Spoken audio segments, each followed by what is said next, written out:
Thomas Milan. L'Olympique Lyonnais doit trouver 200 millions d'euros en une semaine pour convaincre la DNCG de son maintien en Ligue 1 et doit en injecter 100 millions directement dans la caisse du club. Crois-tu qu'ils auront le temps nécessaire pour trouver les 100 millions restants? Je ne sais pas.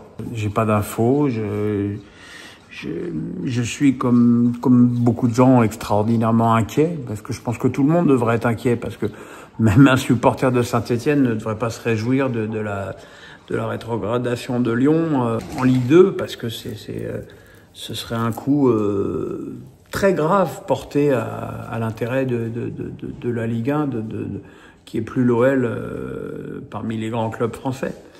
Donc je ne sais pas, j'espère, mais je suis pas sûr. Jackie Boy, Boulka qui s'en va en Arabie Saoudite, vu son niveau, pourquoi ne pas rester en Europe? Je serais surprenant. Pour le pognon, c'est une bonne blague. Comme Hernandez, voilà, les mecs ils sont là.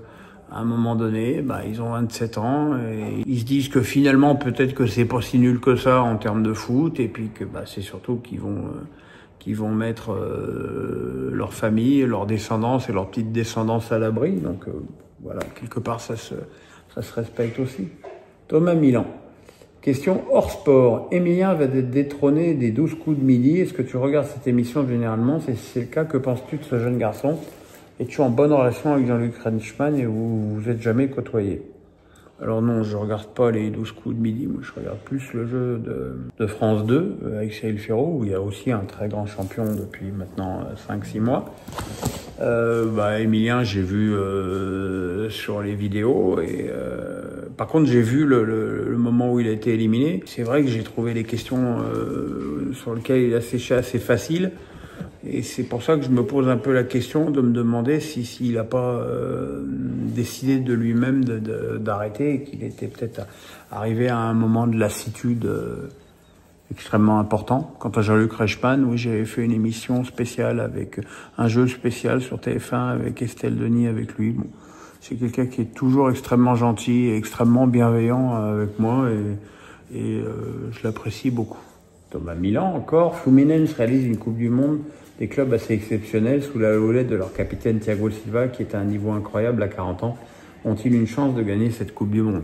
Quand tu es en demi-finale d'une compète, tu as une chance de gagner, oui. Ils ont surtout une chance de sortir de Chelsea, dont le jeu me paraît quand même encore un peu flou. Après, c'est sûr que le vainqueur de la demi-finale Real PSG sera largement favori de la finale, mais c'est vrai que Fluminense montre un bon niveau et surtout ça me fait extraordinairement plaisir sur Thiago Silva qui n'a pas eu les adieux qu'il méritait au PSG parce que il a fini sur la finale de Ligue des Champions perdue au Final 8 contre le Bayern et je trouve que voilà, c'était un joueur magique, un mec en plus d'une gentillesse phénoménale. J'ai cru comprendre qu'un match d'adieu était à l'étude au Parc des Princes ou des adieux, une cérémonie. Et je pense que ce serait vraiment que justice. Éric Gauthier, je n'aime pas le cyclisme et je ne comprends pas les radios ou TV qui retransmettent la totalité de la course, alors que pendant des heures, il ne se passe rien et les commentateurs ne font que blablater sur rien. Ouais, j'ai eu pas mal de questions sur le Tour de France. Je regarde pas, mais pas une seconde, ça ne m'intéresse pas, mais vraiment pas. Et effectivement, je suis comme toi. Maintenant, la grande mode, c'est de retransmettre les étapes dès le départ. Effectivement, tu vois des mecs pédaler, quoi. Tu veux dire que tu seras au bord de la route, tu verrais aussi des mecs pédaler. Donc je trouve ça tout à fait étrange. Alors moi, j'avais des amis qui suivaient ça avec une carte, qui cochaient les endroits, qui étaient très assidus. Il y a tellement de gens que ça passionne que j'imagine que ça doit avoir un intérêt pour quelqu'un, mais désolé, pas pour moi. Thomas Milan. Nico Williams a fait volte-face en refusant une deuxième fois le Barça en prolongeant dans la foulée de 10 ans avec l'Athletic Bilbao. Penses-tu qu'il s'est juste servi du Barça pour mieux négocier un gros contrat avec son club? Est-ce qu'on est sûr qu'il a un plus gros contrat à Bilbao qu'il aurait pu l'avoir au Barça?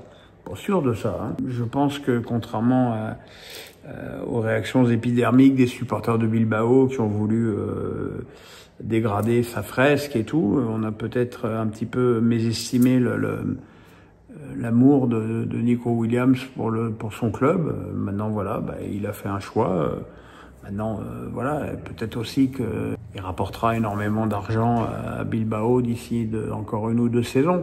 On verra. Mais pour une fois que tu as un joueur qui reste dans son club, c'est bien aussi de le souligner. Pierre Carton, avec l'annonce du dépôt de plainte par cette fameuse association envers certains dirigeants du foot français, vers quoi se dirige-t-on? Alors, je me suis renseigné hier sur ce qu'était cette association anticorruption, AC, dirigée par un mec qui s'appelle Claude Merle, il me semble, je sais pas, un truc comme ça. J'avais jamais entendu parler d'eux. Alors effectivement, bon, visiblement, ils portent plainte contre des trucs assez régulièrement. Jusqu'à preuve du contraire, ça n'a pas abouti à quelque chose. Voilà, faut faire attention que ce soit pas une association d'emmerdeurs professionnels qui font ça pour faire parler les bavards. C'est-à-dire que le motif de cette plainte était à la fois tellement vaste et tellement flou que je pense qu'à force de vouloir taper tout azimut, tu vas taper finalement nulle part. Arnaud Musset, faisais-tu une interview lorsque tu travailles à l'équipe? Si oui, quelle est la personne dont tu gardes le plus mauvais souvenir dans cet exercice? Bah, clairement Carmelo Michiche, après un match à Metz, où il a répondu ouais à toutes mes questions.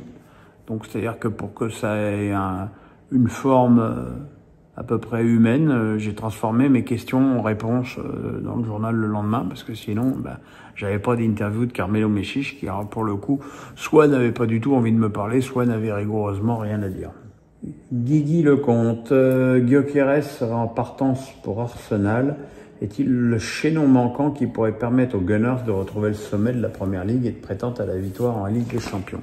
Me méfierais un peu de Gyökeres, parce que bon, c'est vrai, il marque énormément au Portugal, mais on en a connu qui marquait énormément au Portugal. Gonçalo Ramos marquait énormément au Portugal.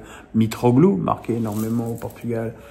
Et puis, quand tu les mets dans un championnat plus huppé, c'est tout de suite beaucoup plus difficile.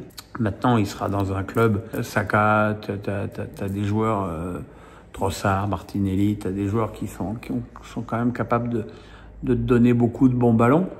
Donc voilà, s'il trouve la robustesse physique pour gagner les duels physiques qui ne manquent pas d'avoir lieu en Première Ligue, et s'il garde son efficacité, ça peut être une très bonne pioche, mais un petit doute quand même. Zertiu, les acclamations de tout un stade pour Mbappé hier sont-elles une preuve supplémentaire que le public français fait fausse route concernant ce joueur, ou est-ce le public de l'oncle Sam qui n'y connaît rien et ne fait que réagir aux paillettes? Peut-être un peu des deux. Peut-être effectivement que le public américain est surtout concerné et attiré par les stars du jeu, parce qu'elle a une connaissance limitée du football. Mais ce qui est sûr, c'est que à côté de ça, la détestation dont Mbappé est victime pour beaucoup de monde en France, elle est ridicule, disproportionnée. Et là, j'ai vu, il a mis un très très beau but contre Dortmund. Il y a des mecs qui tout de suite disent bah ouais, vous rigolez, il a 3 mètres du but, vous rigolez, il est peut-être hors jeu. Enfin, il y a toujours quelque chose à redire, toujours quelque chose à remettre en cause. Et je trouve que c'est un peu fatigant au bout d'un moment. Viggs me dit, pour récupérer des droits de télé via les abonnements, ne penses-tu pas que proposer un produit à la demande aiderait? Un match 5 €, au bout de 3 matchs 2 €.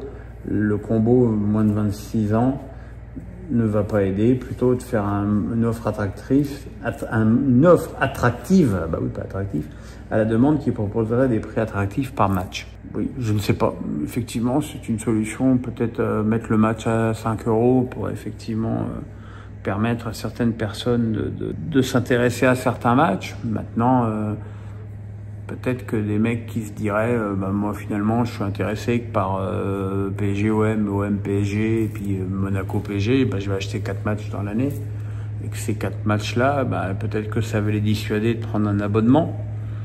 Il faut voir. De toute façon, je pense qu'il y a beaucoup de pistes à étudier, mais ce qu'il faut surtout, avant tout, c'est que le produit soit de qualité, c'est-à-dire que le produit ne ressemble vraiment pas à la bouillie infâme que nous a offert DAZN depuis 1 an.